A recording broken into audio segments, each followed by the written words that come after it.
십자가는 하나님이 우리를 얼마나 사랑하시는지 그 사랑을 보여주신 사건이 십자가 사건이죠. 오늘 성찬 예식이 있는 성찬주일인데, 이 성찬 예식은 간혹 어떤 분들이 그런 말을 해요. 아니, 교회가 꼭 성찬식을 해야 되느냐. 저희는 성찬식을 반드시 해야 됩니다. 성찬 예식은 교회가 만들어낸 의식이 아니고 주님이 제정하신 겁니다. 주님이 잡히시기 전에 그날 밤에 제자들과 마지막 유월절 만찬을 드시면서 당신의 살과 피를 상징하는 떡과 포도주를 주시면서 이 예식을 제정하시고 주님 다시 오실 때까지 기억하여 지키라라고 명령하신 것이죠. 마태복음 26장 26절에서 28절을 보면 이 성찬 예식을 주님이 이렇게 제정하셨다는 것이 기록되어 있는데, 이렇게 기록하고 있습니다. 그들이 먹을 때에 예수께서 떡을 가지사 축복하시고 떼어 제자들에게 주시며 이르시되 받아서 먹으라, 이것은 내 몸이니라 하시고, 또 잔을 가지사 감사기도 하시고 그들에게 주시며 이르시되 너희가 다 이것을 마시라, 이것은 죄사함을 얻게 하려고 많은 사람을 위하여 흘리는 바 나의 피 곧 언약의 피니라. 아멘. 주님은 유월절 만찬을 드시는 그 자리에서 제자들에게 유월절 떡이죠, 그 떡을 나눠주시면서 축복 기도하시고 내 몸이라고 말씀하시면서 먹으라 라고 하셨습니다. 그리고 이어서 잔을 가지시고 감사 기도하시고 제자들에게 나눠주시면서 이것은 많은 사람을 죄 사함받게 하기 위해서 흘리는 바 나의 피 곧 언약의 피다라고 말씀하셨습니다. 예수님이 주신 이 피를 상징하는 이 잔은 바로 예수님이 십자가에서 흘리시는 피를 이야기하죠. 예수님이 흘리시는 이 피가 바로 언약의 피다라고 말씀하시는 것은 이 피로 인해서 우리 죄가 씻음받는다는 것이죠.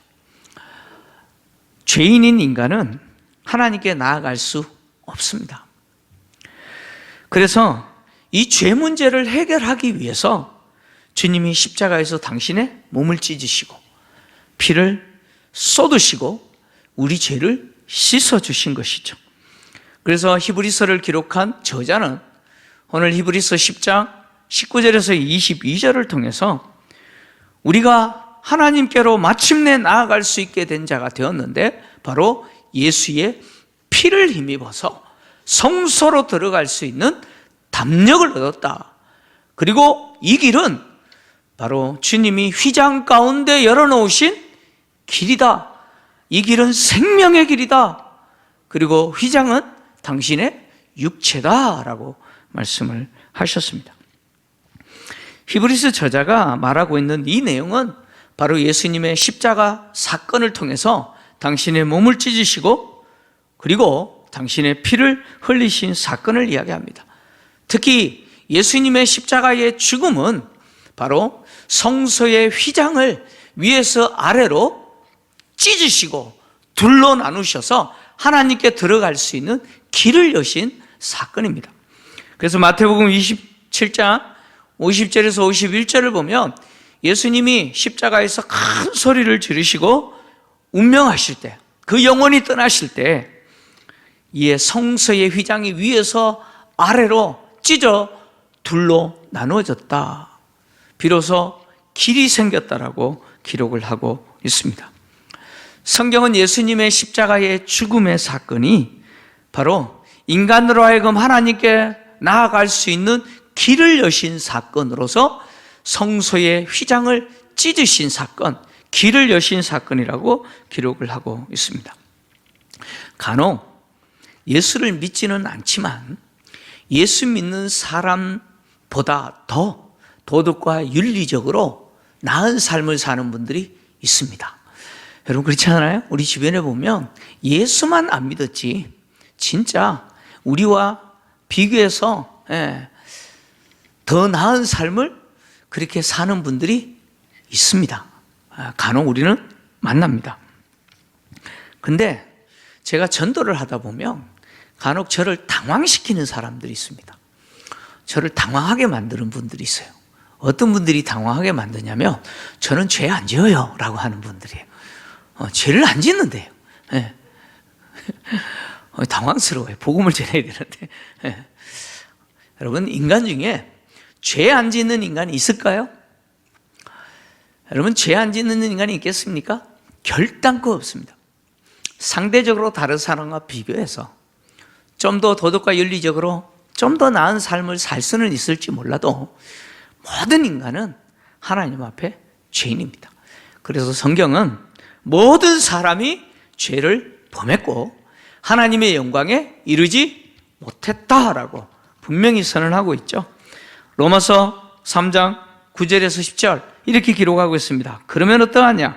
우리는 나으냐? 결코 아니라 유대인이나 헬라인이나 다 죄 아래에 있다고 우리가 이미 선언하였느니라. 기록된 바 의인은 없나니 하나도 없으며 23절 같이 읽겠습니다. 시작. 모든 사람이 죄를 범하였음에 하나님의 영광에 이르지 못하더니. 아멘. 죄라고 하는 것은 하나님을 떠난 것입니다. 하나님을 떠나고 하나님 부정하는 것이 죄죠. 그래서 하나님을 떠난 인간은 어디에 미치지 못하느냐? 하나님의 영광에 이르지 못한다는 것이죠.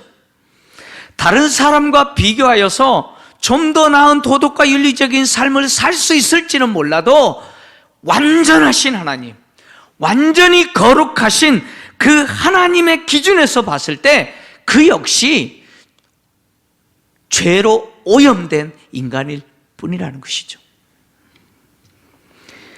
인간이 완전히 부패하여서 하나님께 나아갈 수 없는 자가 되었습니다. 그래서 하나님께 나아갈 수 없는 인간의 삶이라고 하는 것은 결국 소망이 없는 너무나 허무한 삶이죠. 우리의 인생을 들여다보면 일평생 아등바등거리면서 살지 않습니까? 그러다가 결국 허무하게 죽음으로 끝납니다. 죽음 앞에 다다른 인간, 이제 숨이 꼴딱꼴딱 넘어가는 그 인간은 과거에 어떤 삶을 살았든지, 과거에 어떤 신분이었든지, 과거에 얼마나 가졌고 얼마나 누렸든지 아무 상관없이 그냥 비참한 인간일 뿐이죠. 여러분 그렇지 않습니까? 죽음 앞에 다다른 인간은 비참한 인간일 뿐입니다. 결국 하나님을 떠난 인간의 일생이라고 하는 것은 모세가 시편 90편을 통해서 고백했던 것처럼 수고와 슬픔뿐이고 그것이 자랑이라는 거예요. 기껏 자랑하는 게 뭡니까? 수고와 슬픔뿐이라는 거예요. 그리고 그렇게 살았던 인생이 순식간에 지나가 버려요. 얼마나 순식간에 지나가는지 밤에 한 경점이라고 합니다. 경점. 결국 그렇게 순식간에 지나가는 일생이 어떻게 끝납니까? 허무하게 끝나버려요. 허무하게 끝나버려요. 그것이 하나님을 떠난 죄인인 인간의 비극이죠. 인간은 더 이상 하나님을 찾아갈 수 없게 됐어요. 그래서 이제 하나님이 찾아오시기로 결정하신 거예요. 인간이 하나님께 나아갈 수 없으니 하나님이 오신 것이죠. 그래서 먼저는 아브라함을 선택하시고 그의 후손들인 이스라엘 백성들을 선택하시고 그들에게 성막과 성전을 짓게 하시고 그곳을 통해서 인간을 찾아오신 것이죠. 인간은 성막과 성전을 통해서 찾아오시는 하나님을 이제 만나고 관계 맺게 된 것입니다. 그런데 성막과 성전을 통해서 찾아오시는 그 하나님을 모든 인간이 만날 수 있느냐? 그럴 수 없습니다. 모든 인간에게 주신 혜택이 아니라는 것이죠. 하나님이 지으신 성막과 성전, 바로 그곳에서, 특히 하나님이 임재하시는 지성소에서 인간이 비로소 하나님을 대면하게 되는데, 그것도 오직 유일한 사람 대제사장만이 1년에 한 번 그곳에 들어가서 하나님을 대면하는 것이죠. 7월 10일 그 속죄일에 대제사장이 자신의 죄를 용서받기 위해서 송아지의 피를 들고 들어가고 이스라엘 백성들의 죄를 용서받기 위해서 염소의 피를 가지고 지성소로 들어갔습니다. 구약의 성도들은 그렇게 대제사장을 통해서 1년에 한 번 찾아오시는 하나님을 만나게 된 것이죠. 그런데 이제 주님이 직접 오신 거예요. 하나님이 사람이 되어서 직접 우리 가운데 오신 분이 예수 그리스도죠. 주님이 오셔서 십자가에서 당신의 몸을 찢으시고 당신의 피를 쏟으심으로 이제는 누구든지 죄인인 인간이 예수 그리스도를 통해서 하나님께 나아갈 수 있는 길을 열어주셨다는 거예요. 그래서 예수님이 죄인인 인간으로 하여금 하나님께 나아갈 수 있는 길을 여신 분이시기 때문에 당신의 몸을 찢으시고 당신의 몸을 상징하는 바로 성소의 휘장을 위에서 아래로 찢으시고 둘로 나누어 그 길을 여신 것이죠. 그래서 성경은 예수님이 십자가에 죽으셨을 때 휘장이 그렇게 찢어졌다라고 기록하고 있는 것이죠. 예수님의 십자가의 죽으심은 비로소 죄인인 인간이 하나님께 나아갈 수 있는 길을 열어놓으신 사건이죠. 십자가에 죽으신 그 예수님은 다시 살아나셨고 지금도 하나님 우편에서 영원한 대제사장으로 우리를 위하여 간구하고 계신 분이시죠. 구약의 성도들은 짐승의 피를 가지고 대제사장이 지성소로 들어가는 것을 통해서 하나님과 관계를 맺고 하나님을 예배했다면 이제는 신약 성도들은 바로 우리를 위해서 십자가에 죽으시고 살찌주시고 피 흘려주신 그 주님의 그 대제사장 역할, 속죄제사로 말미암아 하나님 앞에 나아갈 수 있는 길이 열렸고 하나님께 나아갈 수 있는 자가 된 것이죠. 오늘 히브리서를 기록한 저자는 대제사장 대신 예수께서 우리를 위해서 십자가에 죽어주심으로 하나님께 나아갈 수 있는 길이 열렸다는 거예요. 그 피를 힘입어 성소에 들어갈 담력을 얻었기 때문에 이제는 예수 그리스도를 통해서 하나님께 나아가야 된다는 거예요. 하나님께 나아가야 되는데 어떻게 나아가야 되느냐? 오늘 22절에 이렇게 기록하고 있습니다. 22절 같이 읽겠습니다. 시작. 우리가 마음의 뿌림을 받아 악한 양심으로부터 벗어나고 몸은 맑은 물로 씻음을 받았으니 참 마음과 온전한 믿음으로 하나님께 나아가자. 아멘. 지금까지 하나님께 나아갈 길이 없었던 죄인인 인간을 위해서 주님이 죽으심으로 길을 열어두셨어요. 이제 하나님께 나아갈 수 있는 길이 열렸기 때문에 우리는 하나님께 나아가야 합니다. 할렐루야. 하나님께 나아가야 돼요. 이렇게 하나님께 나아갈 수 있는 이유가 뭐냐? 주님이 십자가에서 길을 여셨을 뿐만 아니라 그 피로 우리의 마음, 우리의 양심을 깨끗하게 하셨다는 거예요. 그래서 우리가 물로 세례를 받는다라고 하는 것은 바로 우리 죄가 주님의 그 보혈로 깨끗하게 씻음 받았다라고 하는 상징 아닙니까? 우리가 맑은 물로 깨끗하게 씻음 받았기에 이제는 하나님께 나아갈 수 있는 자격이 있는 자가 됐다는 거예요. 그래서 하나님께 나아갈 때 오늘 저자는 이렇게 말합니다. 참 마음과 온전한 믿음으로 나아가자. 참 마음으로 그리고 온전한 믿음으로 하나님께 나아가자라고 말했는데 이 참 마음과 온전한 믿음이라고 하는 것은 하나님께 나아가는 자가 가져야 할 두 가지죠. 매우 중요한 두 가지입니다. 참 마음이라고 하는 말은 그리스도 안에서 새롭게 된 마음, 그런 뜻입니다. 예수 그리스도 안에서 새롭게 된 마음입니다. 예레미야 선지자는 예레미야서 17장 9절을 통해서 만물보다 심히 부패한 것이 인간의 마음이라고 그랬습니다. 여러분, 우리의 마음이 얼마나 부패했는지 몰라요. 그래서 예수님이 제자들을 향해서, 무리들을 향해서 뭐라고 이야기하시느냐? 사람의 입으로 들어가는 그 음식이 그 사람을 더럽게 하는 게 아니라, 사람의 입으로 들어가는 것이 그 사람을 더럽게 하는 것이 아니라 그 사람의 마음에서 나오는 것이 그 사람을 더럽게 한다고 이야기했습니다. 왜요? 우리 속에 있는 마음이 얼마나 더럽고 악한지 몰라요. 완전히 부패해버렸어요. 썩어버렸어요. 악취가 진동해요. 그것이 인간의 마음이라는 거예요.